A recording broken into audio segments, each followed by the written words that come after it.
नमस्कार साथियों, आप सभी का हमारे इस प्लेटफॉर्म द्रोणा पीसीएस पे हार्दिक स्वागत है। आज हम शुरू करेंगे एक नया सब्जेक्ट, एक नया विषय, एक नया टॉपिक, एक नई सोच के साथ, एक नए जुनून के साथ और एक नई विचारधारा के साथ हम एक नया टॉपिक शुरू करने जा रहे हैं, जिसका नाम होगा भारतीय राज्य व्यवस्था, इंडियन पॉलिटी। तो जैसा कि आजकल जो एग्जामों में क्वेश्चन आ रहे हैं, जैसे यूपीएससी में क्वेश्चन पूछे जा रहे हैं, जिस प्रकार से यूपीएससी का पैटर्न अब वर्तमान में जो आ रहा है, जिस प्रकार की प्रासंगिकता इस सब्जेक्ट को लेकर के चल रही है, हम थोड़ा सा उसको देखने की कोशिश करेंगे। आपने भारतीय राज्य व्यवस्था को अच्छी तरह से पढ़ा होगा, लेकिन मैं आप ये आशा लेकर चल रहा हूं कि आपने नहीं पढ़ा। मैं आपको बिल्कुल जीरो लेवल से तैयारी करवाना चाहता हूं। हम शुरू करेंगे भारतीय राज्य व्यवस्था को एक नए सिरे से, एक नए रूप से, एक नए जुनून के साथ और एक नई विचारधारा के साथ।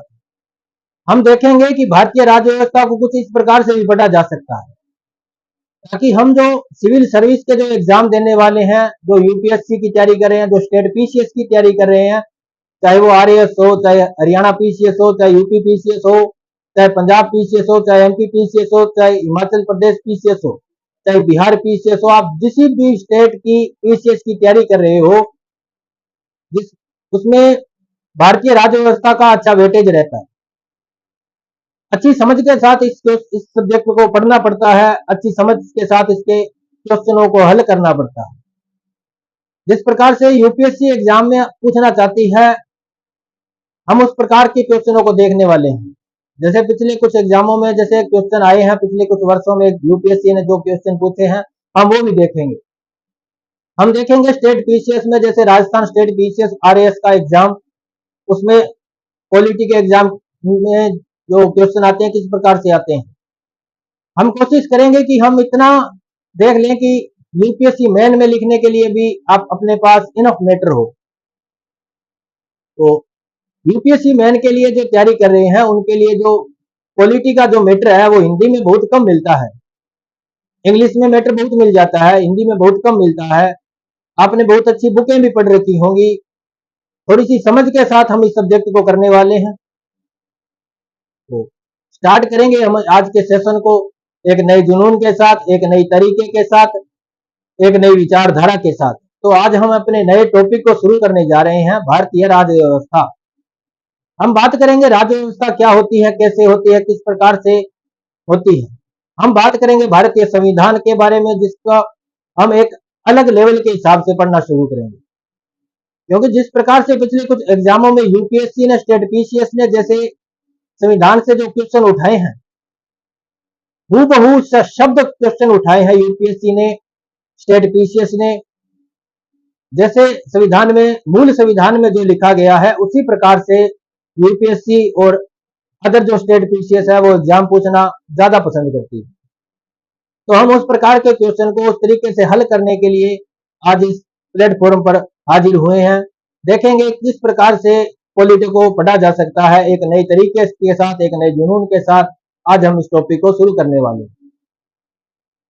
राज्य व्यवस्था में हम पढ़ेंगे संविधान किस प्रकार से बना, राष्ट्रपति की क्या भूमिका रहती है, राज्यपाल की क्या भूमिका रहती है, उपराष्ट्रपति कौन होता है, किस प्रकार से प्रधानमंत्री का निर्वाचन होता है, किस प्रकार से संसद में काम होता है, किस प्रकार से मंत्रिमंडल होता है।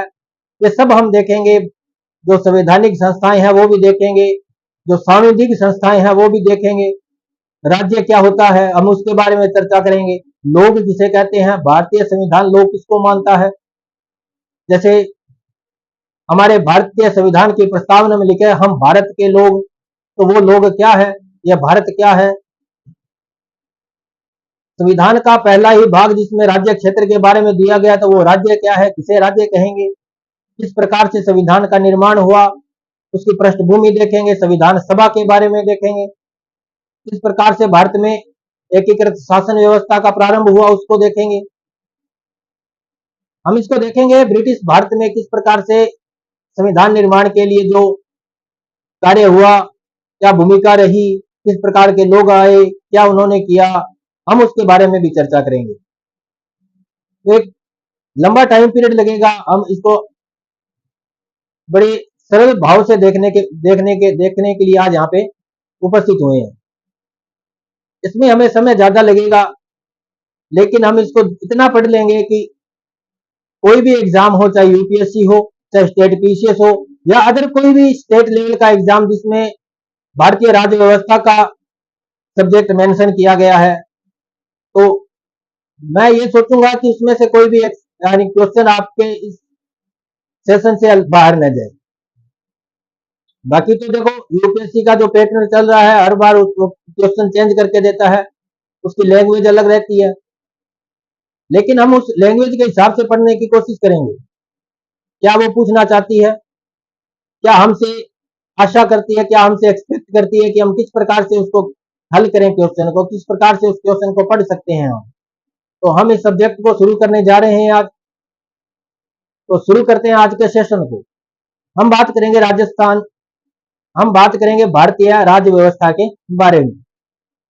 तो भारतीय राज्य व्यवस्था में जब हम देखते हैं कि हम बात करेंगे, बार बार एक शब्द यूज होगा, राज्य क्षेत्र। तो शुरू करते हैं यहीं से कि राज्य क्या होता है, राज्य में कौन कौन शामिल होता है, किन किन को शामिल किया गया, भारतीय संविधान राज्य किसको मानता है, हम उसको देखेंगे।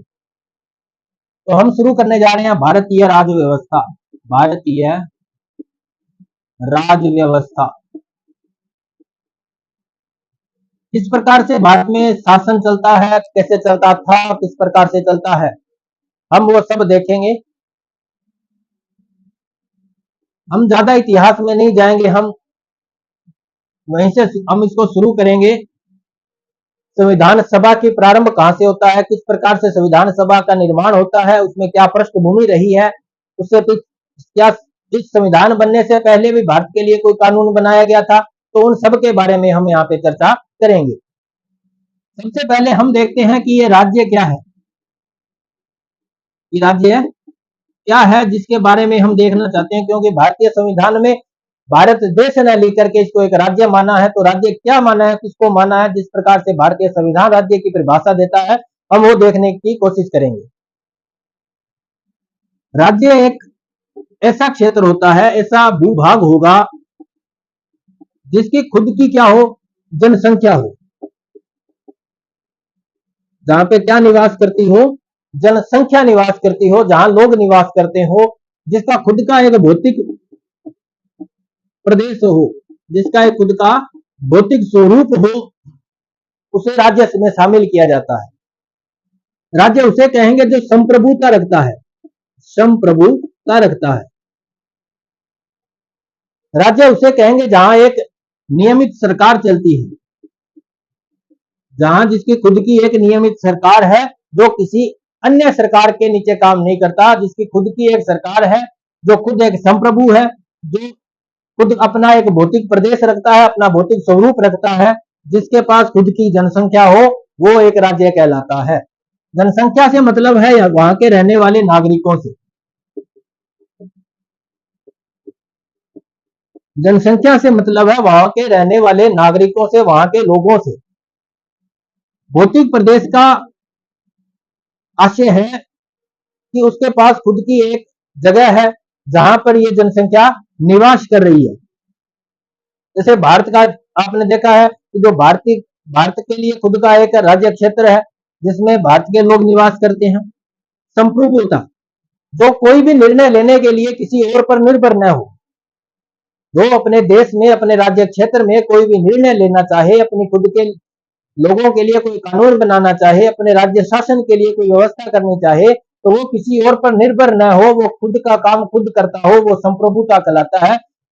और जिसके पास संप्रभुता है वही राज्य होगा। भारत के लिए जो संप्रभुता है ये 1947 के बाद मिली है। इसके पहले भारत ब्रिटिश शासनाधिकार के अंतर्गत था, ब्रिटिश का शासन यहाँ पे चलता था। ब्रिटिशर्स जिस प्रकार से हमारे देश को चलाते थे, उसी प्रकार से हमारा देश चलता था। उससे पहले देखें तो हमारे देश में राजशाही शासन था, राजवंशों का शासन था। अब देखो, बाद में बात आती है कि भारत की सरकार खुद की होनी चाहिए। जिसके पास अपनी खुद की सरकार है वो क्या होगा, राज्य होगा। जिसके पास खुद की जनसंख्या है, जिसके पास खुद का एक भौतिक प्रदेश है, जिसकी खुद की संप्रभुता है, जो किसी के नीचे काम नहीं करता, जिसको निर्णय लेने के लिए किसी अन्य देश के पास नहीं जाना पड़े कि सर हम ये निर्णय लेना चाहते हैं, हम ये काम करना चाहते हैं, तो आप हमें आज्ञा दो, इस प्रकार की बात नहीं कहनी पड़े। जो खुद अपना निर्णय खुद ले, खुद का काम खुद करे, उसे संप्रभु कहते हैं। तो जिसकी संप्रभुता होगी वो एक राज्य होगा। सरकार जिसकी खुद की सरकार होगी, तो जिसके पास सरकार होगी वो क्या होगा? राज्य होगा, जिसकी खुद की सरकार होगी। सरकार में कौन कौन से अंग आते हैं, हम उसके बारे में भी चर्चा करेंगे। किस प्रकार से सरकार में काम चलता है, कौन कौन सी चीजें होती है, लेजिस्लेटिव क्या होता है, एग्जीक्यूटिव क्या होता है, जुडिशरी क्या होता है, इन सब के बारे में हम चर्चा करेंगे। तो सरकार के अंग कितने होते हैं वो भी हम देखने वाले हैं। तो हमने देखा कि राज्य किसे कहते हैं, तो राज्य कहते हैं जिसके पास खुद की जनसंख्या हो, जिसका खुद का भौतिक प्रदेश हो, जिसकी खुद की संप्रभुता हो, जिसका खुद की क्या हो, सरकार हो, नियमित सरकार हो, जिसकी नियमित सरकार होनी चाहिए, जिसकी संप्रभुता खुद की होनी चाहिए, उसका भौतिक प्रदेश होना चाहिए, उसकी जनसंख्या होनी चाहिए, वो एक क्या होगा? राज्य होगा दोस्तों। अब हम देखते हैं सरकार किसे कहेंगे, सरकार में कौन कौन से अंग होते हैं उसके बारे में भी हम चर्चा करेंगे। तो अब हम बात करते हैं सरकार में कौन कौन से अंग होते हैं, सरकार क्या होती है, किस प्रकार से सरकार कार्य करती है, उसके बारे में थोड़ा सा हम देखते हैं। उसके बाद हम चलेंगे कि संविधान सभा किस प्रकार से निर्मित हुई, उसके पीछे की पृष्ठभूमि क्या रही, किस प्रकार से उसको निर्मित करने के लिए जो लोगों ने जो योगदान दिया किस प्रकार से हुआ, हम वो भी देखेंगे। हम देखते हैं अब सरकार के अंग कौन कौन से हैं, किस प्रकार से ये कार्य करती है। चलो देखते हैं सरकार क्या होती है।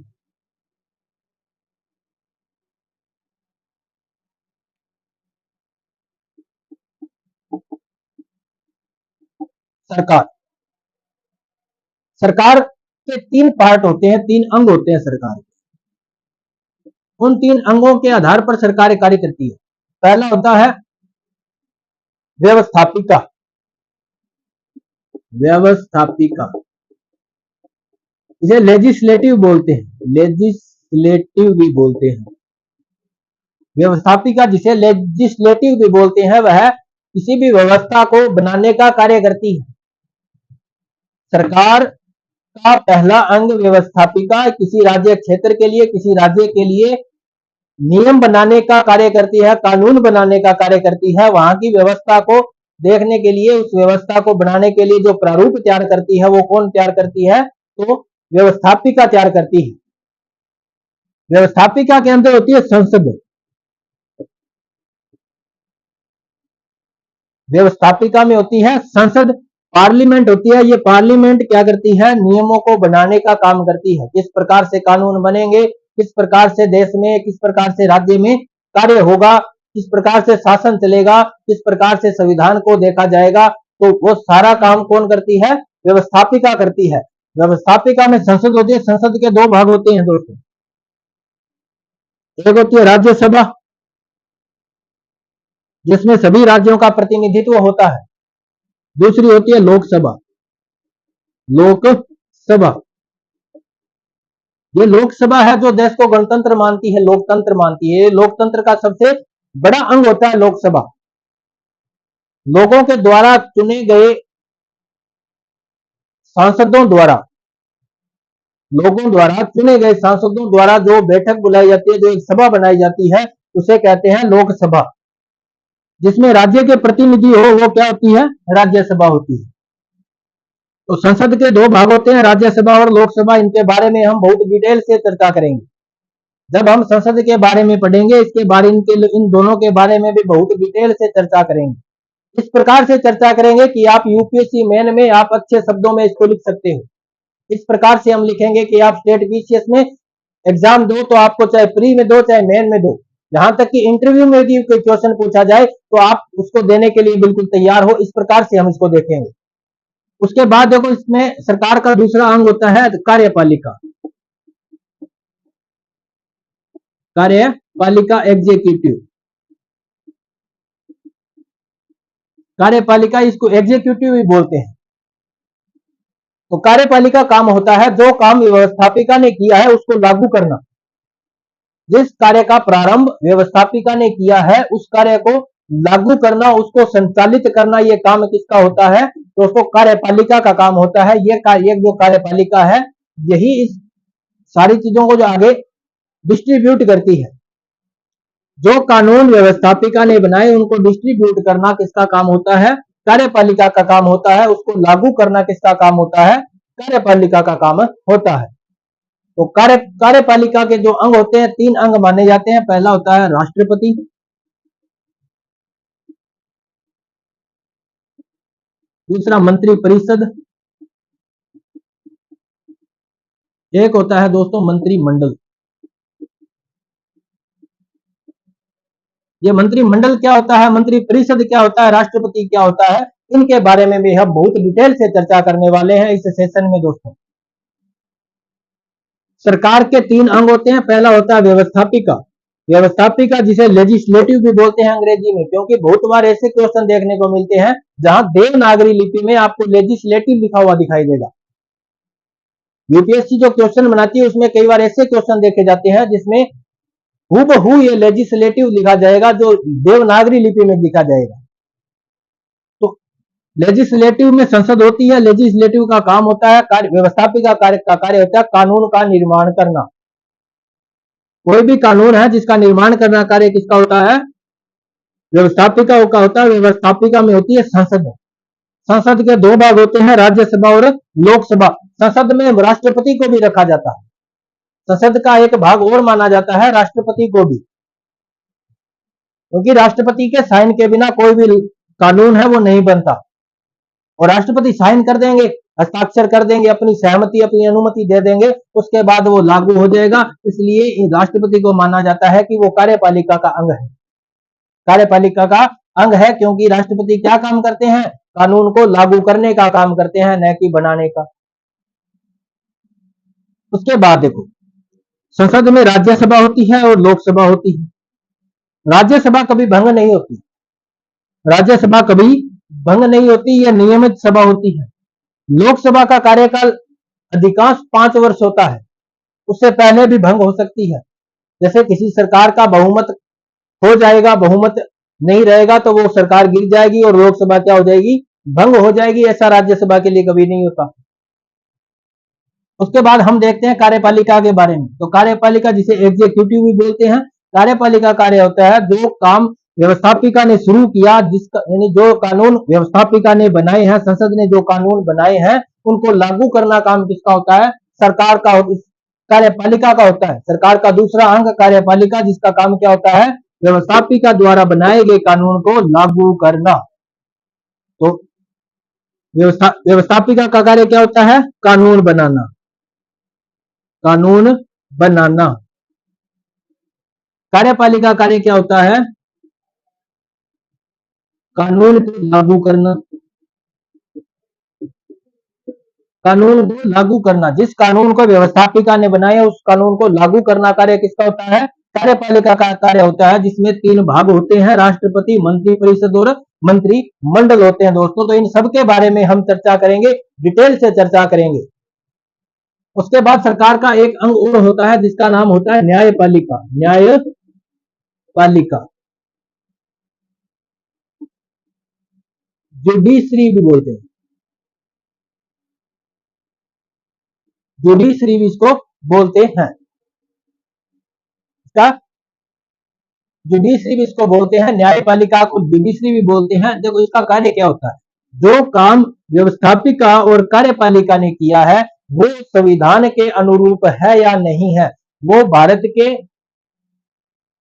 संप्रभुता को नुकसान तो नहीं पहुंचा रहा, वो संविधान की जो मूल धारणा है उसको तो नहीं नुकसान पहुंचा रहा।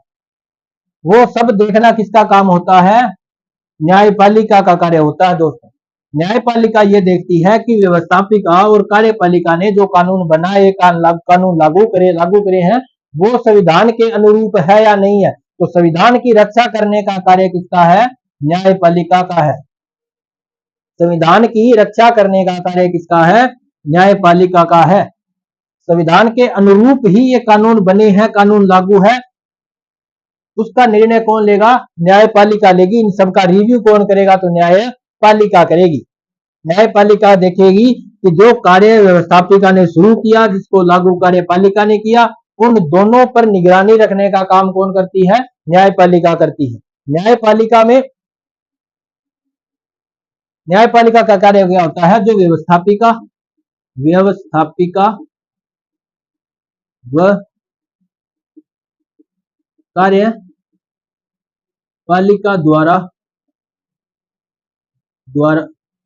द्वारा किए गए कार्यों पर निगरानी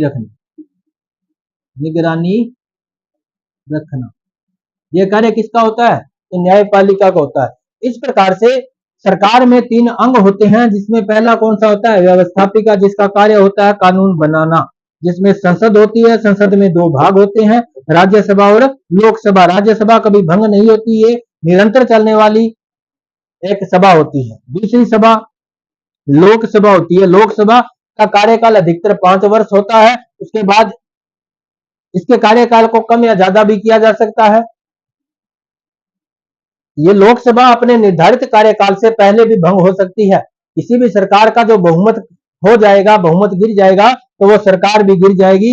इस प्रकार से जो लोकसभा है वो एक स्थायी सभा नहीं है, एक निरंतर चलने वाली सभा नहीं है, जो कभी भी भंग हो सकती है। उसके बाद जो हम देखते हैं कार्यपालिका के बारे में, तो कार्यपालिका का कार्य होता है व्यवस्थापिका द्वारा बनाए गए कानून को लागू करना। कार्यपालिका के 3 अंग होते हैं, राष्ट्रपति होता है, मंत्री परिषद होता है और मंत्रिमंडल होता है। इन दोनों के कार्यों पर, व्यवस्थापिका और कार्यपालिका के दोनों के कार्यों पर निगरानी रखने का कार्य किसका है? न्यायपालिका का है। न्यायपालिका देखेगी कि इन्होंने जो कानून बनाए हैं वो संविधान के अनुरूप है या नहीं है। जिस संविधान को हमारे देश की संविधान सभा ने बनाया वो उसके अनुरूप है या नहीं है। संविधान जो लागू हुआ 26 जनवरी 1950 को, उसके अनुरूप है या नहीं है। तो इस प्रकार से ये देखने का कार्य किसका है? न्यायपालिका का कार्य है। तो ये है दोस्तों सरकार। जिसके पास खुद की सरकार होगी वो क्या होगा? राज्य होगा। जिसकी खुद की संप्रभुता होगी वो क्या होगा? राज्य होगा। जिसकी जनसंख्या होगी वो क्या होगा?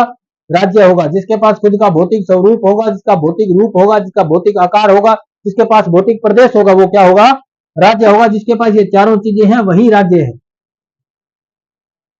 जिसके पास जनसंख्या है, भौतिक प्रदेश है, सरकार है और उसकी खुद की संप्रभुता है, तो ये ही राज्य होगा।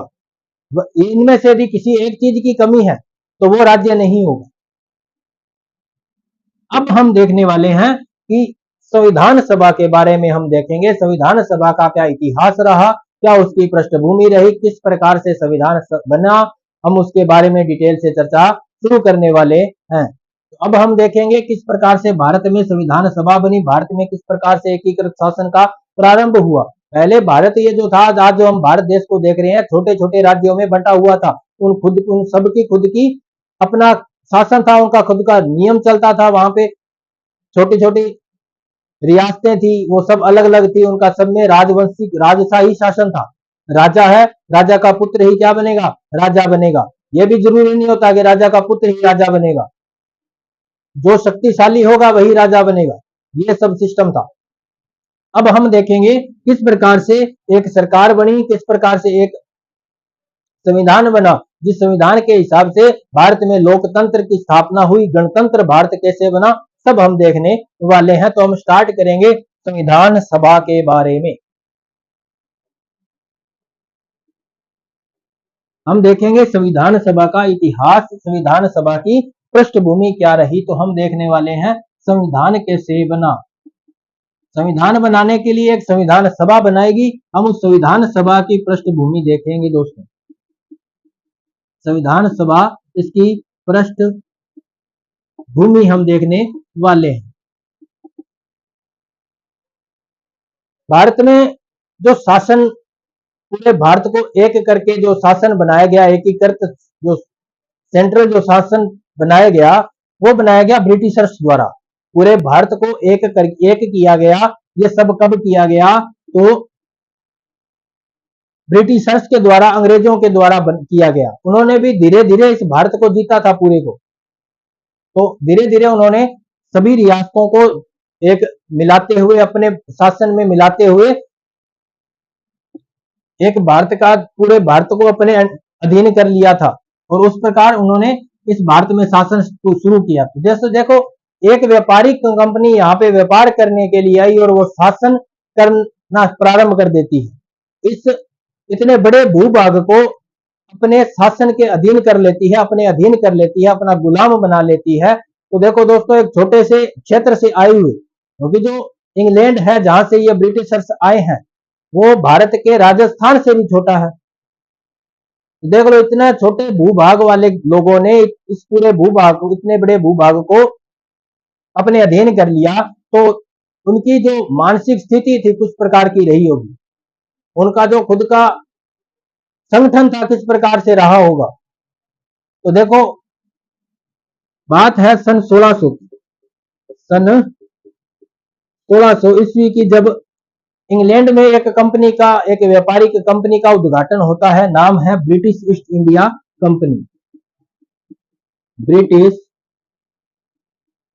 ईस्ट इंडिया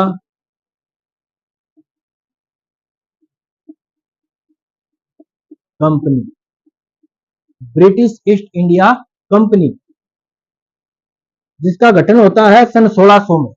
सन 1600 में गठन होता है और इसे महारानी एलिजाबेथ के द्वारा, महारानी एलिजाबेथ के द्वारा सन 1609 में, दिसंबर 1609 में,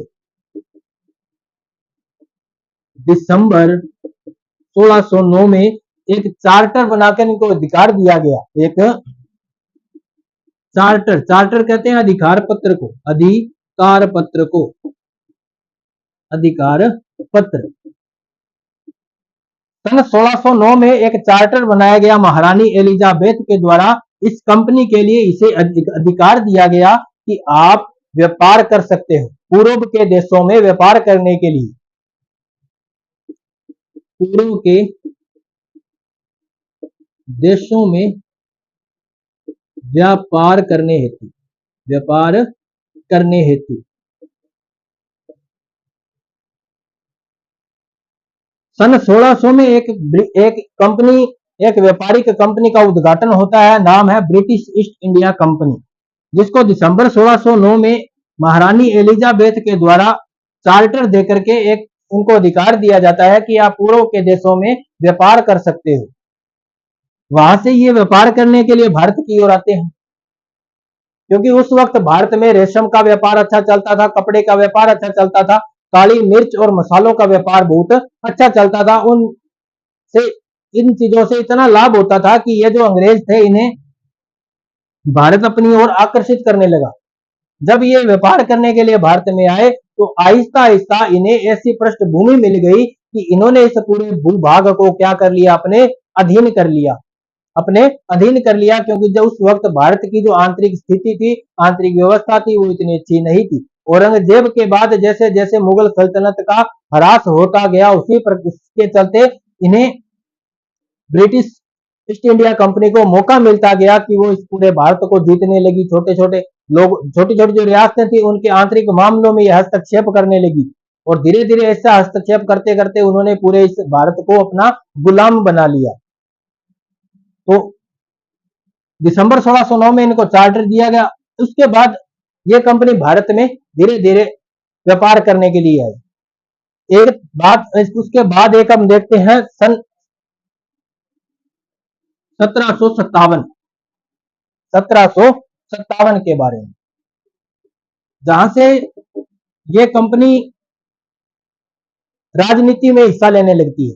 भारत यह राजनीतिक या राजनीति में हिस्सा लेने लग जाती है।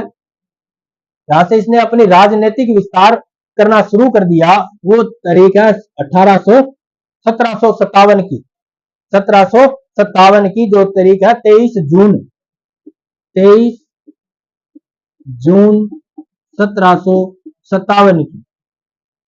इस दिन प्लासी का युद्ध हुआ, प्लासी का युद्ध हुआ। इस दिन क्या हुआ?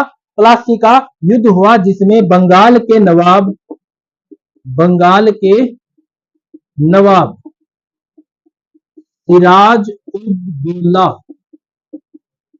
सिराज उद दौला, जिनकी सेना को ब्रिटिश ईस्ट इंडिया कंपनी ने हरा दिया। सिराज उद दौला जो बंगाल के नवाब थे, इनका युद्ध होता है ब्रिटिश ईस्ट इंडिया कंपनी से। ब्रिटिश ईस्ट इंडिया कंपनी से। इस वक्त जो ब्रिटिश ईस्ट इंडिया कंपनी की कमान संभाले था, उनका नाम था रॉबर्ट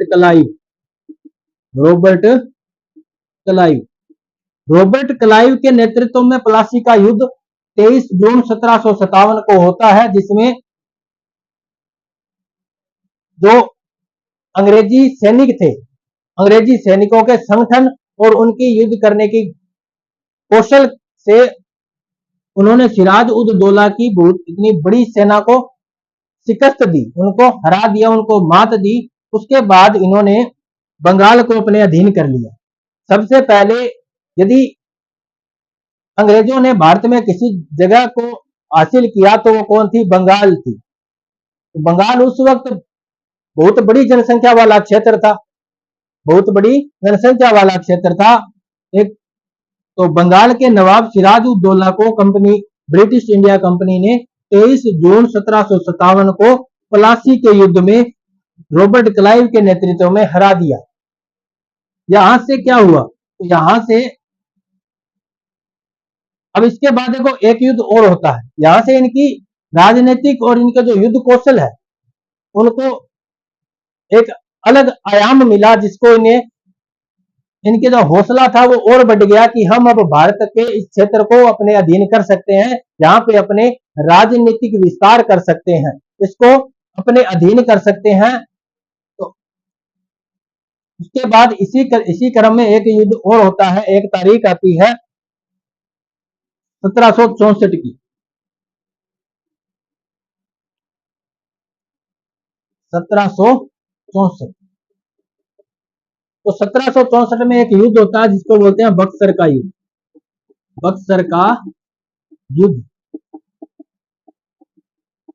बक्सर का युद्ध, ये जो बक्सर का युद्ध है, ये 20 अक्टूबर 1764 को होता है। 20 अक्टूबर 1764 को हुआ, जिसमें रॉबर्ट क्लाइव के नेतृत्व में ब्रिटिश ईस्ट इंडिया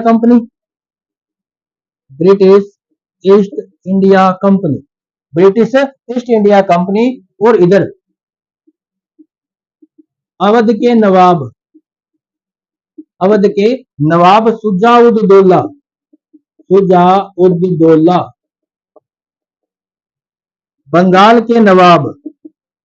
बंगाल के नवाब मीर कासिम, जिसे इन्हीं ब्रिटिश ईस्ट इंडिया कंपनी ने बंगाल का नवाब बनाया था।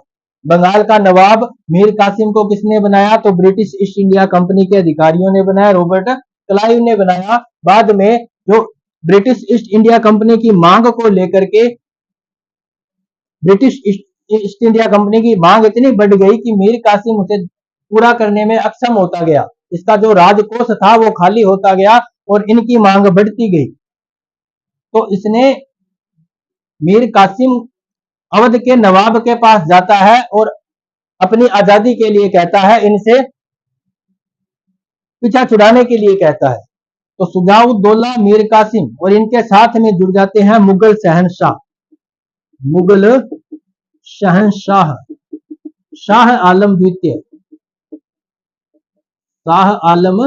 द्वितीय।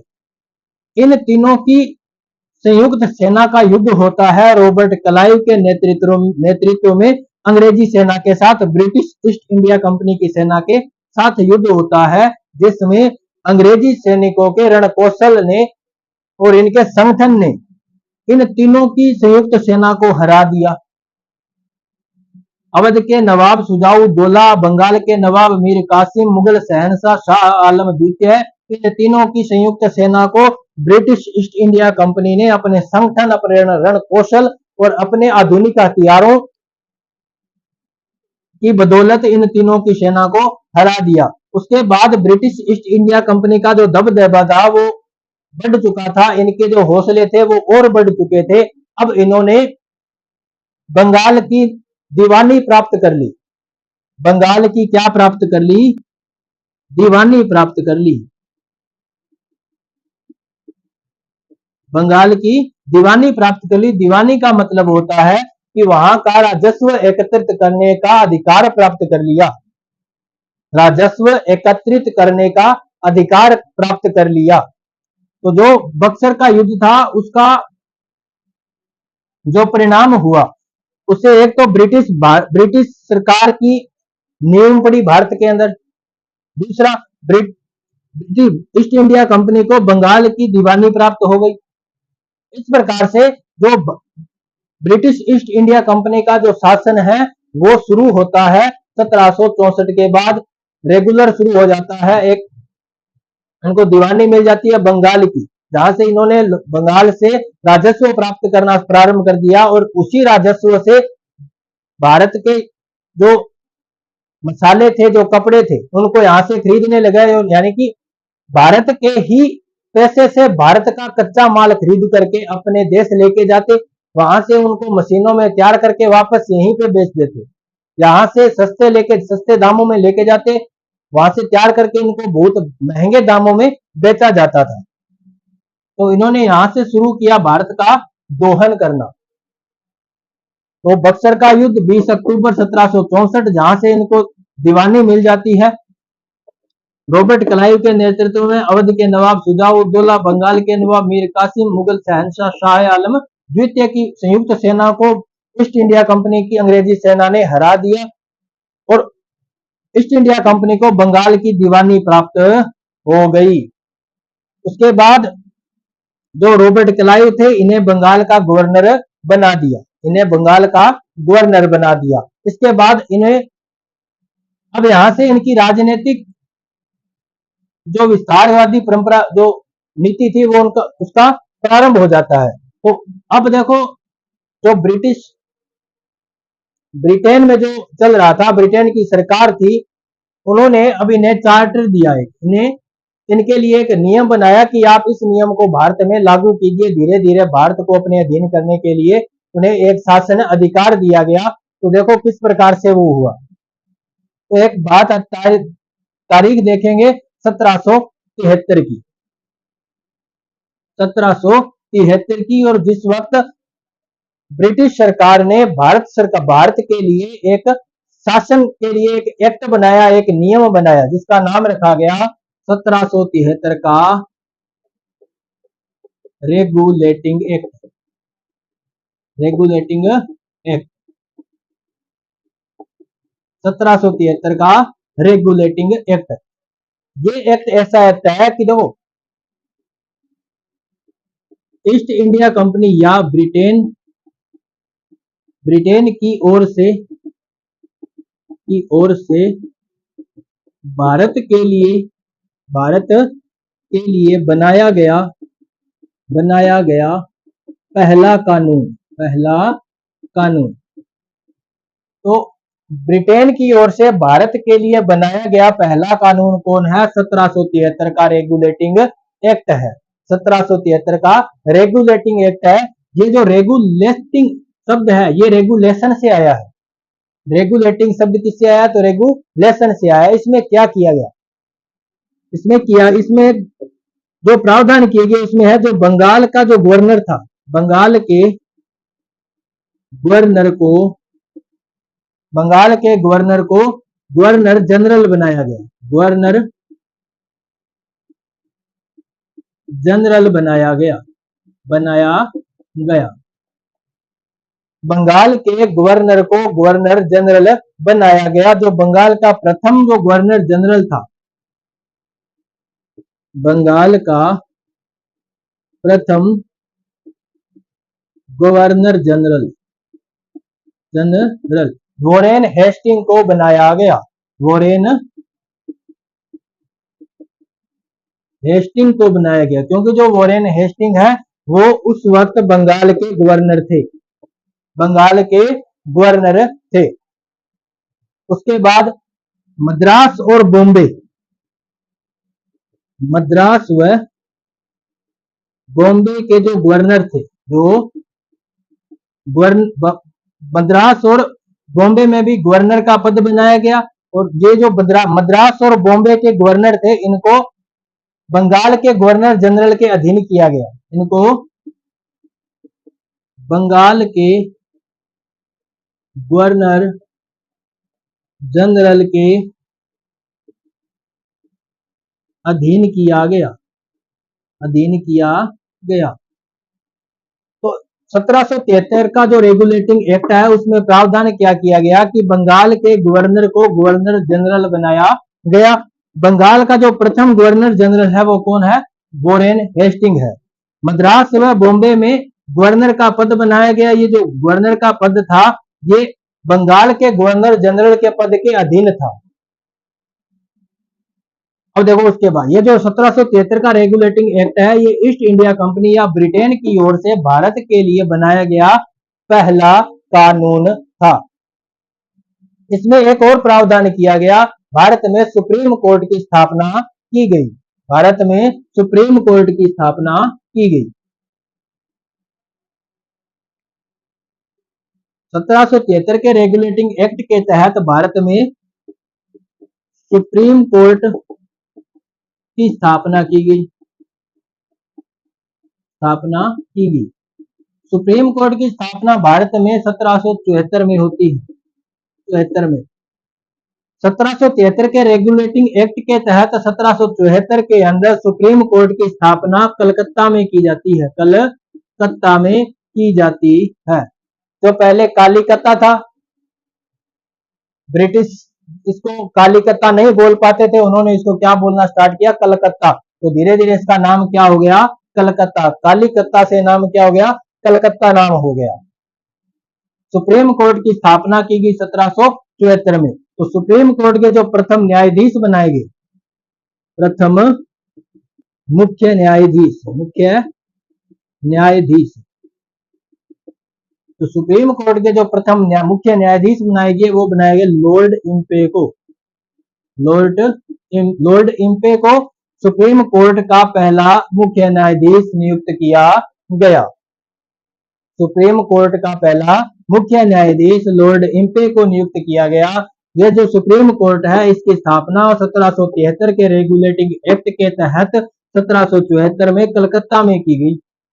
पहला मुख्य न्यायाधीश कौन रहा? तो लॉर्ड इम्पे रहेगा।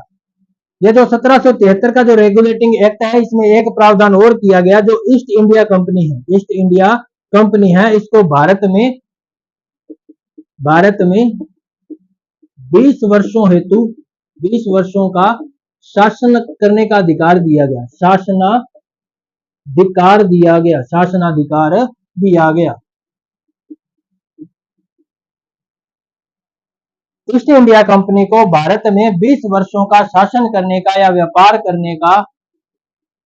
व्यापार के साथ साथ शासन करने का भी अधिकार दिया गया ईस्ट इंडिया कंपनी को। जो 1773 का रेगुलेटिंग एक्ट है उसके तहत ईस्ट इंडिया कंपनी को भारत में 20 वर्षों का क्या दिया गया? अधिकार दिया गया, 20 वर्षों का शासन अधिकार दिया गया। इस प्रकार से 1773 का एक रेगुलेटिंग एक्ट था जो भारत के लिए ब्रिटिश सरकार द्वारा बनाया गया पहला कानून था। इस कानून में व्यवस्था की गई, बंगाल का जो गवर्नर था उसको गवर्नर जनरल का पद दे दिया गया। जो पहले गवर्नर जनरल, जो बंगाल के जो प्रथम गवर्नर जनरल थे उनका नाम है वॉरेन हेस्टिंग, उनका नाम क्या है? वॉरेन हेस्टिंग है। उसके बाद मद्रास और बॉम्बे जो प्रेसिडेंसियां थी उनमें गवर्नर का पद शामिल किया गया। उस गवर्नर के पद को बंगाल के गवर्नर जनरल के पद के अधीन किया गया, बंगाल के गवर्नर जनरल के पद के अधीन किया गया। इसी 1773 के रेगुलेटिंग एक्ट के तहत सुप्रीम कोर्ट की स्थापना कलकत्ता में 1774 में की गई। सुप्रीम कोर्ट के जो प्रथम मुख्य न्यायाधीश बनाए गए वो थे Lord Impey. East India company को भारत में 20 वर्षों का शासनाधिकार कौन देता है? 1773 का रेगुलेटिंग एक्ट देता है। इसके बाद एक कानून और बनाया गया, एक नियम और लाया गया, जिसका नाम है 1784 का पिट्स इंडिया एक्ट। 1784 का पिट्स इंडिया एक्ट हम देखने वाले हैं। 1784 का पिट्स इंडिया एक्ट।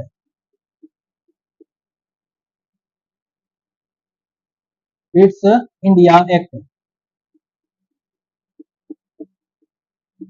1784 का पिट्स इंडिया एक्ट हम देखने वाले हैं। इस एक्ट में क्या किया गया, तो कंपनी के वाणिज्यिक व राजनीतिक कार्य को पृथक कर दिया गया। इस पिट्स इंडिया एक्ट के आधार पर तो ईस्ट इंडिया कंपनी जो भारत में व्यापार करने के लिए आई थी, 1773 के रेगुलेटिंग एक्ट के आधार पर उनको शासन करने का भी अधिकार दे दिया गया।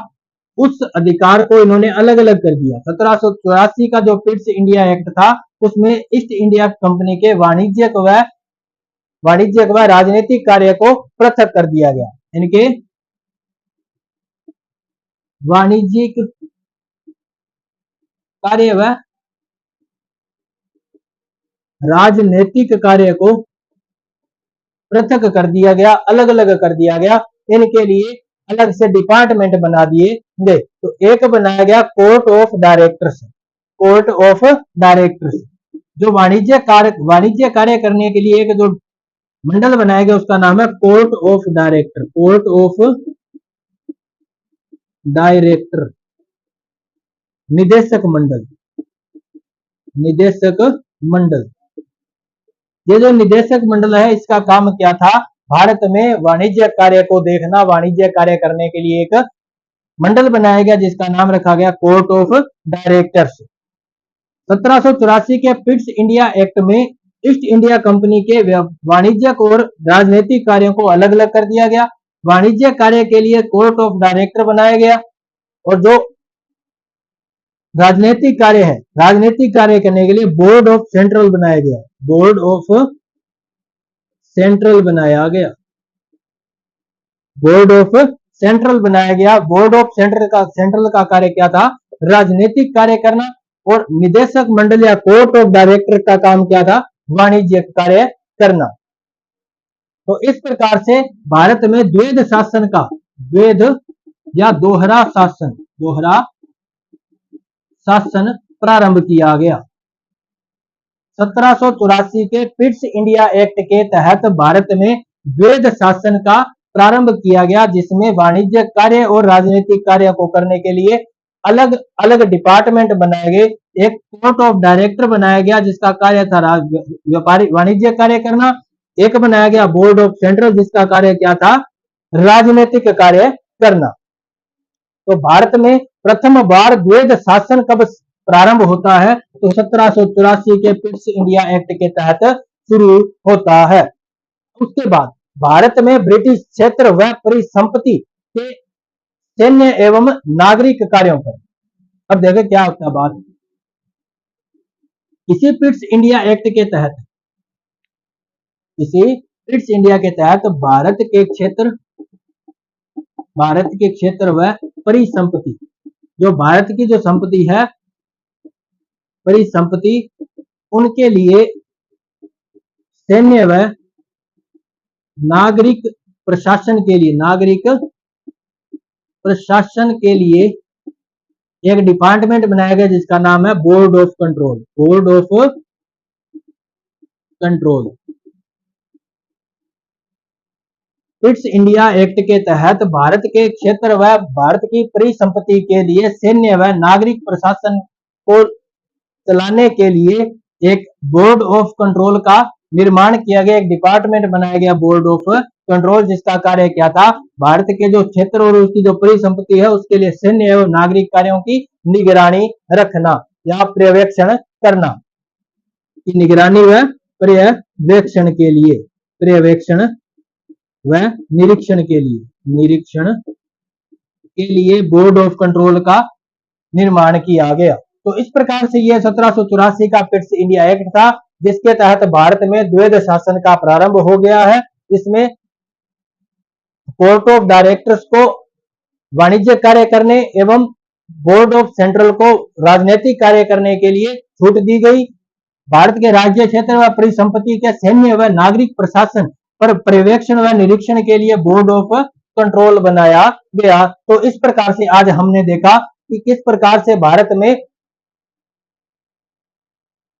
अंग्रेजों का आगमन होता है, किस प्रकार से उन्होंने भारत के अंदर अपनी जो विजयाभियान था उसको चालू किया, अपने राजनीतिक कार्यों को करने के लिए, राजनीतिक मंशा पूरी करने के लिए उन्होंने भारत में किस प्रकार से अपना राजनीतिक विस्तार किया, उन्होंने बंगाल की दीवानी किस प्रकार से प्राप्त की। उसके बाद भारत के लिए ब्रिटेन की ओर से जो कानून बनाए गए वो किस प्रकार से थे, हमने वो कानून आज देखे। तो कैसी लगी ये आज की क्लास आपको कमेंट में जरूर बताइएगा, अपना सुझाव कमेंट में जरूर दीजिएगा। यदि आपने हमारा चैनल द्रोणा पीसीएस अभी तक सब्सक्राइब नहीं किया है तो इसे सब्सक्राइब कर लीजिएगा और बेल आइकन को प्रेस कर लीजिएगा ताकि आगामी वीडियो के मैसेज आपको नोटिफिकेशन में मिल सके।